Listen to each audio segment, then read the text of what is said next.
Hey everyone, welcome back to the Mass Retirees Weekly Update. Today's Friday, September 8th. I'm Sean Duhamel. Thank you so much for joining with us and tuning in again this week. Now, we took a couple of weeks of a hiatus at the end of August, but we are back with full gusto. I hope you're doing well. I hope you all had a great summer. I know technically it's still summer, but we are now post Labor Day, and we all know what that means, unfortunately. But we are ready to go here at Mass Retirees. We're going to have a really busy fall, and let me just take a few minutes to walk you through some of the things that are upcoming in terms of our association events, the types of activities that we are focused on between now and the holiday period, going through into December. But let me start off by just reminding all of you that we have 6 Mass Retirees area membership meetings coming up throughout the course of this fall. In addition to those 6 in-person area meetings, we are also hosting a virtual teletown hall event, which we're going to continue to hold the virtual events along with our in-person meetings, because it is very important that we make every attempt to reach all of our members, regardless of where you may be, regardless of your ability to physically get to a meeting. We're going to make sure that we're trying to get to you in as many different ways as we can, in addition to these types of weekly updates. So kicking off our 2023-2024 meeting schedule will be our annual meeting. It's being held on Friday, September 22nd at the Envision Hotel. It's in Mansfield, Mass. It's right off of Interstate 95. Super easy to get to. Now keep in mind, this is a new location for our annual meeting. We had been holding it in Randolph, first at Lantana, then at Lombardo's. Both of those great facilities, unfortunately, are now closed or in the process of closing. So we could not book another meeting in Randolph, so we were forced to find a new location. We believe that the location we found in Mansfield is a great spot. It is very convenient. It has fantastic parking, and I think it's really going to accommodate our needs well. Now, that being said, I realize that it is not easy for all of our members to traipse across Massachusetts. If you're up in Peabody or Salem, for instance, or out in Western Mass, or even in Central Mass, or from where I'm originally from, down on the South Shore in Plymouth, it's not exactly easy to get over to Mansfield for the area meeting. So that's why, in addition to our annual meeting, we also hold regional area membership meetings as well. And those meetings are spread throughout Massachusetts. In addition to the annual meeting on September 22nd, we're also going to hold meetings in Plymouth, down in Westport in December, and out in November rather, and in Auburn in December, out in Pittsfield in October, in West Springfield in October. We're going to get to as many different parts of the state as we can for the remainder of the year. And then once we get into 2024, we will continue to hold more meetings. The meetings that take place in the greater Boston area are typically held in the spring. Each edition of our newsletter, The Voice, on page 3 will carry a complete events notice of upcoming events. You can look to the November edition of The Voice, which we are working on right now. We'll go to press at the end of this month. But the November newsletter will hold the date for our meeting in Auburn, which will take place in early December, as well as the Florida advance notifications for our East Coast Florida meetings, which we're anticipating holding during the first week of February. We want to give time for those of you who are snowbirds or go back down after the holidays into the first of the year. We want to make sure we're giving people ample time to get settled in your southern destination before we're holding meetings, because let's face it, we are going to these locations because we want to meet with you. We want to see our members, and it doesn't serve any purpose for us to go somewhere if in fact you're not there yet. So we're going to try some new locations this time around, in addition to some of the traditional locations that we've met at. But again, on page 3 of the newsletter, we'll have all that information. We will also be keeping you up to date through these weekly updates. So make sure every Friday morning you check your email, you check our website at massretirees.com. We're going to get this information to you so you don't miss a beat. As I said earlier, we're also going to continue to hold our virtual teletown hall meetings. So the next scheduled teletown hall will take place on Friday, September 29th at 1 o'clock. All of our virtual meetings kick off at 1 p.m. Eastern Time. Again, we want to make sure that we're providing the ability for members living in other parts of the country and other time zones to participate. So that's why we have a 1 p.m. start time for the virtual meetings, whereas the in-person area meetings typically kick off at 11 a.m. The only exception to that will be the meeting that we hold in Pittsfield out in the Berkshires. We're going to start that meeting at 1 p.m. It gives us a little bit of extra time to drive out from Boston out to the Berkshires and be able to accommodate everybody's needs. So in addition to our area meetings, we're also now very focused on what's happening both here in Boston on Beacon Hill, as well as what's going on down in Washington, D.C. on Capitol Hill. Both the state legislature and the U.S. Congress are coming back into session after their summer recess.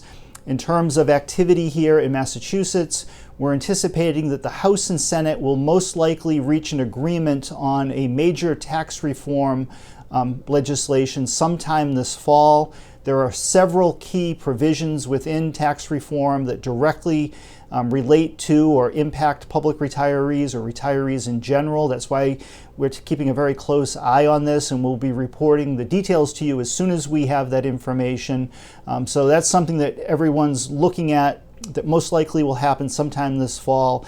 In addition, we're also anticipating some action by the Joint Committee on Public Service in terms of the legislative proposals that our association has filed. Most of our bills have now received a public hearing, and we're anticipating some activity from Public Service and moving some of those bills forward. Absolutely key amongst those bills, of course, is our two proposals relative to improving the cost of living adjustment. We have legislation that would increase the COLA base for state and teacher retirees. We also have a separate bill to create the new senior or enhanced COLA proposal.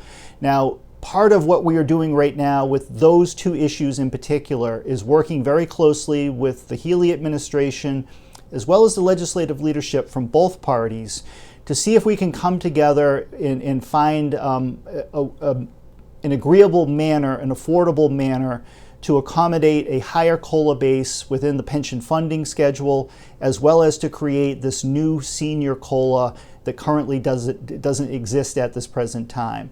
So we are focused on working behind the scenes with both branches of government to find a way forward with the hope or the ideal of getting something in place that can be implemented for the next fiscal year, which of course is fiscal year 25. That would kick off on July 1st of 2024, so a little bit over a year from now, or a little bit less than a year from now. So that's our focus in terms of the state COLA. Now, those of you who are a local retiree, retired from one of the 102 local retirement systems, your COLA benefits and the COLA base are established at the local level by the municipal government working in conjunction with the retirement board. So there is no additional state legislation required as there is for state and teacher retirees. That's the difference. So that's what we're focused on primarily in terms of our legislative work. In terms of healthcare, there's several key things happening with healthcare. First of all, we're working closely with our friends at Blue Cross Blue Shield, who are very graciously hosting an informational or an educational forum for our local public employee committee representatives and the Insurance Advisory Committee representatives. And this would include both the retirees that our association appoints, as well as the active employee representatives of the various public employee unions who participate in the IAC and PEC process. Blue Cross has been a valued partner in working with local cities and towns, and we know that a number of local communities are either currently engaged with their local PECs or may soon be engaged heading into the next fiscal year. So we want to provide an opportunity to make sure that people are receiving the information that they need at the local level to make informed decisions and represent both retirees and active employees' best interests at the healthcare bargaining table. And we also want to make sure that we're providing an open forum for dialogue amongst all of these different individuals from different communities. So again, we're very thankful to our friends at Blue Cross for hosting this event. We have been working hand in hand along with our allies from the various unions This event will take place the first week of October, and those who are being invited are the retiree and active employee union representatives who are serving on these insurance committees. It's not open to retirees in general, for instance. There's a specific purpose for the folks who will be participating in this, and it's to allow them to better represent your interests at the local level. At the same time, we are very engaged with the state's Group Insurance Commission on a number of different issues.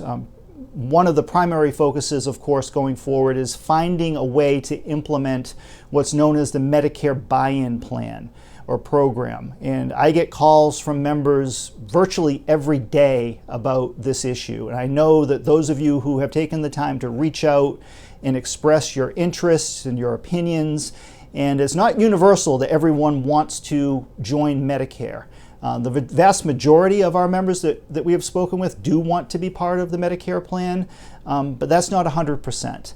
So we are working with the GIC to find a way to move forward with this. The struggle for the GIC is, first of all, there are 10,000 retirees who would be eligible.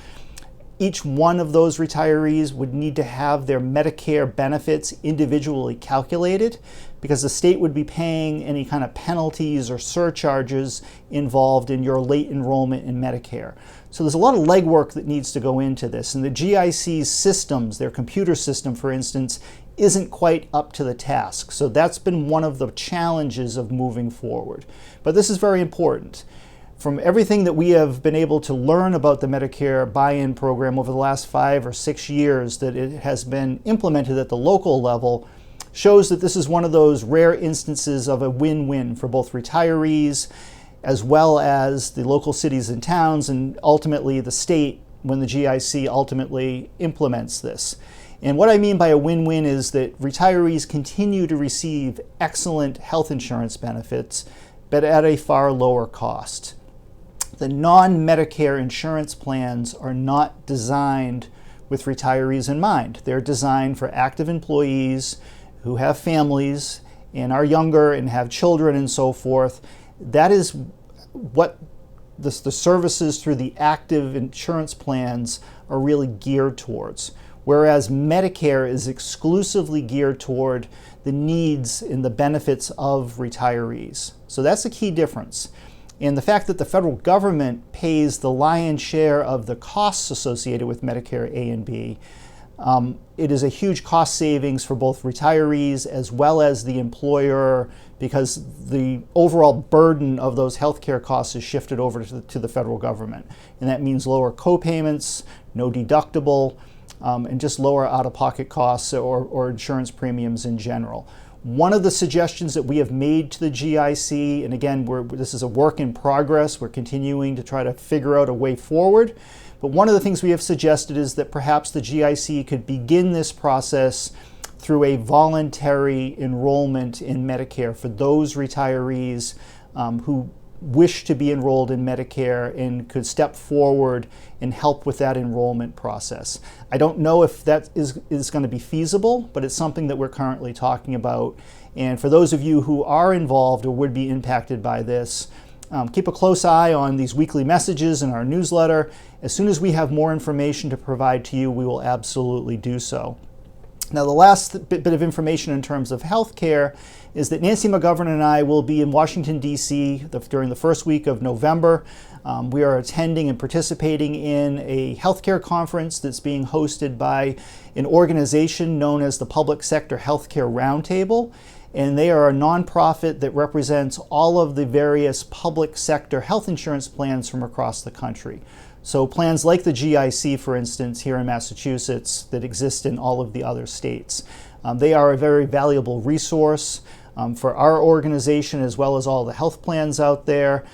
So Nancy and I will be attending that conference, and we're looking forward to reporting back to all of you some of the things that we may learn. Now, while we're in Washington, we're going to take the opportunity to spend an afternoon up on Capitol Hill meeting with key legislators as well as staff members who are directly involved in Social Security policy. And by Social Security policy, I obviously mean the windfall elimination provision, the so-called WEP law, as well as the government pension offset, the GPO. Now, why that is important is that just yesterday, Texas Congressman Jody Arrington, who is a Republican from West Texas, he is a senior member of the House Ways and Means Committee. He was a close ally of former Texas Congressman Kevin Brady. Congressman Arrington has picked up the baton, so to speak, and has refiled the WEP reform legislation that had been previously proposed by Kevin Brady. Now, there are, from what we understand, some slight differences or some edits that have been made to Congressman Arrington's proposal. So we will be fully reviewing and analyzing that proposal. And our plan as of now is to report back to you in next week's message in terms of the specifics of that proposal and where that fits into the overall conversation about either repeal or reform of WEP and GPO. The latest information on those issues as sort of the overall viewpoint can be found in the most recent edition of The Voice, which of course is the September edition. Everything that we reported in there, with the absence of this new bill that was just filed yesterday, still stands. Unfortunately, we do not anticipate any Social Security legislation of any sorts moving forward in 2023. 2024 at this point is probably a long shot as well. There is not going to be a lot of legislative activity by the U.S. Congress, and just turn on the nightly news and the recent reports and conversations taking place in terms of keeping the federal government up and running and the difficulties of circumventing some of the opposition to further government spending and other partisan issues really indicate that it is going to be extremely difficult to move any type of bill that would involve Social Security through the current Congress. And that's just unfortunately the reality of the matter. Now, finally, before closing today, I just want to say a quick word for those members who are living in different parts of the country, whether it be out in Hawaii, on Maui, certainly down in Florida or in the Carolinas, Southern California, who have been the victims of some of the recent natural disasters that have taken place. It goes without saying that the images that all of us have been seeing on TV from these various areas of folks losing literally everything and being displaced from their homes, and in the worst case scenario, also losing their lives as a result of these natural disasters, are just simply heartbreaking. And first and foremost, our hearts go out to you. We have had you in our minds. We have tried to reach out to a number of you just to check in and make sure you're okay. But we also want to make sure that if you need anything from whether it's the retirement system or health insurance related from anyone here back in Massachusetts, that we're in a position to try to help you out and cut through any kind of red tape or just to help in any way we possibly can. In addition, we're also interested in potentially publishing a story in our November newsletter from any one of you who may have some personal experiences in these different locations that you might like to share. Now, obviously, these things are very private. Not everyone wants to talk about it, but we do have some members that do, and I think it's also helpful for members to know what their fellow retirees may be going through. So if you do have personal experiences, whether you're out in Maui or had friends or family, or if you're down in Florida with the recent hurricane that came through, with the flooding, or Southern California, or in the Carolinas when that same hurricane moved through, give me a call, send me a personal email. I'd love to talk to you, and it's something that from time to time in the past we've always reported on what's happening in our members' lives. And most importantly, I think going forward, I know that we're in the midst of a very active hurricane season. There was a very large storm. I believe it's called Hurricane Lee, which is out in the middle of the Atlantic Ocean right now that everyone is keeping a close eye on. And hopefully it gets taken out to sea and doesn't harm anybody. But I just want to hope everyone stays safe. And again, we're here for you. We're here to help. Let us know if you need anything. So with that, I'm going to sign off for this week. It's great to be back. Again, I hope everyone had a wonderful summer. It is very hot here in Boston again, especially wearing a suit and tie this afternoon. But I hope you're well, and we will talk to you again next Friday. Take care, everybody. Bye-bye.